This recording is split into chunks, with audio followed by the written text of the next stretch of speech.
سلام دوستان عزیز، امیدوار هستیم جور و صحتمند باشین. اومدیم هامبورگ، یک لوکیشن بسیار مقبول هستیم ولی نمیفهمم جایش درست نمیفهمم.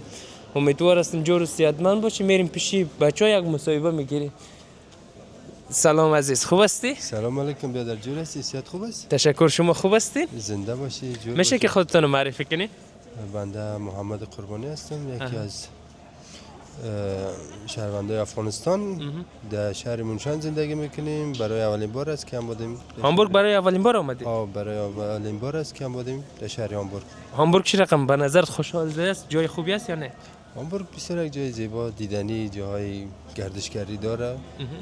خوب جای است. خوشتون آمد؟